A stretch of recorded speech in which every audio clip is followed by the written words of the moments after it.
हाँ जी, मेरा प्रश्न ये है कि ये हम सब जानते हैं, एक कॉमन नॉलेज में है ये चीज़ कि रशिया की जहाँ बात अभी चली थी, तो पवन जी ने कहा कि रशिया यूक्रेन और वॉर चल रहा है।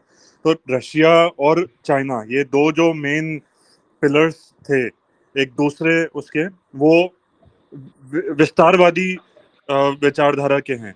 और ऐसे ही यूएस है, वो कई कंट्रीज पे, गल्फ कंट्रीज पे, वियतनाम पे, कईयों पे समय समय पे अटैक करता रहता है, कर चुका है। लेकिन रशिया ने क्रीमिया और यूक्रेन को अपने से जोड़ने के हिसाब से अटैक किया था।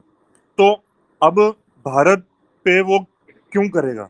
मतलब कौन करेगा, रशिया या चाइना में से जो कम्युनिस्ट विचारधारा वाले हैं वो अटैक करेंगे, या जो कैपिटलिस्ट हैं, क्रोनी कैपिटलिज्म जिसे कहते हैं, या कैपिटलिस्ट कहते हैं, यूएस, वो करेगा वाया पाकिस्तान या किसी अन्य देश के थ्रू, जिसमें भारत को मजबूर होना पड़ेगा। अभी तक भारत नॉन अलाइंग मूवमेंट से जुड़ा रहा है, किसी भी वर्ल्ड वॉर में पार्टिसिपेट नहीं किया उसने, जैसा कॉमन नॉलेज में है।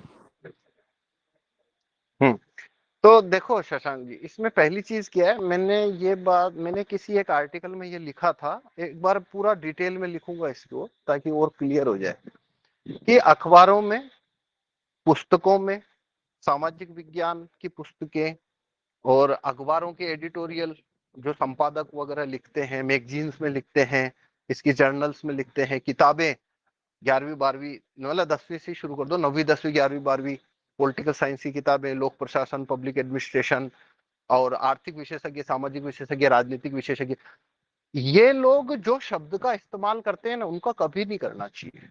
पूरा पॉलिटिक्स का कैच ही यही है। इनके पास में शब्द जो होते हैं, ये जो शब्द यूज करते हैं, वो शब्द ही पूरे कोर्स को ही वहां ले जाएंगे जहां आपसे कुछ मिलेगा नहीं फिर आपको। जैसे अभी आपने जो भी बोला ना मेरे को, उसके अंदर एक शब्द आप लाए, विस्तारवाद, विस्तारवादी। ऐसा कोई शब्द नहीं होता, ऐसी कोई चीज होती ही नहीं है। विस्तारवाद कुछ नहीं होता, मतलब रियल में ये होता ही नहीं है। दूसरा, क्रोनी कैपिटलिज्म, ये भी नहीं होता। क्रोनिक कैपिटलिज्म भी नहीं होता है, विस्तारवाद भी नहीं होता है, कम्युनिस्ट विचारधारा ये भी नहीं होता है। ये तीनों चीजों का वार से कोई लेना देना नहीं होता है। वार कब होता है?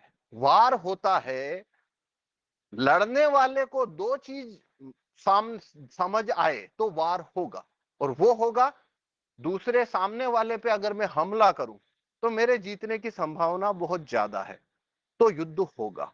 और यदि वो जीतता है तो युद्ध में जो पैसा लगेगा उससे ज्यादा मुनाफा जीतने पर, उससे 10 गुना 20 गुना, मतलब शायद 100 गुना, क्योंकि 5-7 गुना पैसा तो बिजनेस से ही आ जाता है, लेकिन 100 गुना पैसा चाहिए आपको इन्वेस्टमेंट का, तो उसका रास्ता है वार। कि भाई मेरे को 1 करोड़ लगा के 100 करोड़ कमाने हैं, तो धंधे से नहीं आते, अब आपको वार पे जाना पड़ता है, उस टाइप की बात है ये। तो युद्ध होता कब है?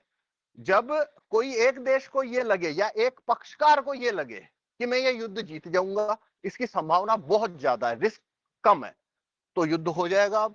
और दूसरा, उस युद्ध से उसको अगर फायदा मिलेगा, फायदा कई गुना, तो वो युद्ध हो जाएगा। बस। अब इसके अंदर ए और बी जो पक्षकार हैं, कंट्री ए और कंट्री बी, अब यहां आप अमेरिका रखो, भारत रखो, बांग्लादेश रखो, रूस रखो, कौन कम्युनिस्ट है कौन कैपिटलिस्ट है, कोई मतलब कोई फर्क नहीं पड़ता है। कौन विस्तारवादी है कोई संकुचित, दुनिया में कभी कोई कबीला तक पैदा नहीं हुआ जो विस्तारवादी नहीं है। उसकी ताकत बढ़ी है तो उसने घोड़े लेके निकला ही निकला है, कोई नहीं बचा जो ना निकलेगा। जो नहीं निकले, उनके आसपास इतनी ताकतवर सेनाएं थी, उनको पता है हम बुरी तरह से पिट जाएंगे, तो वो नहीं निकलेंगे।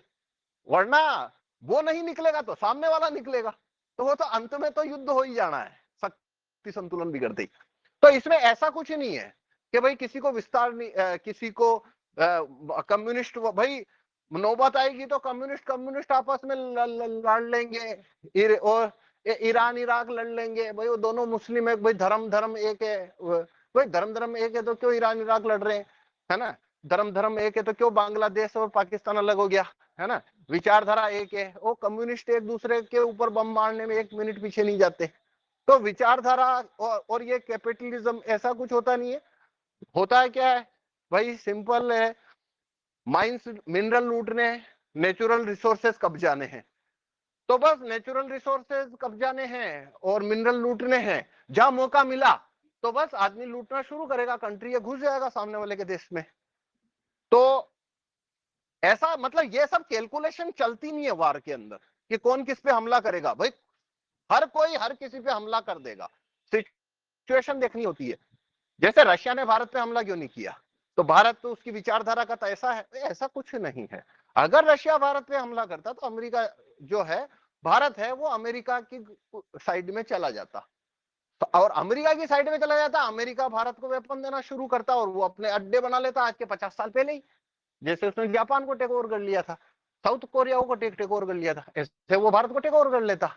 तो इसलिए रशिया हमला नहीं किया। और चाइना है, वो हमला, उसने भारत पे हमला किया, पर वो क्यों वापस से हमला नहीं किया चाइना ने?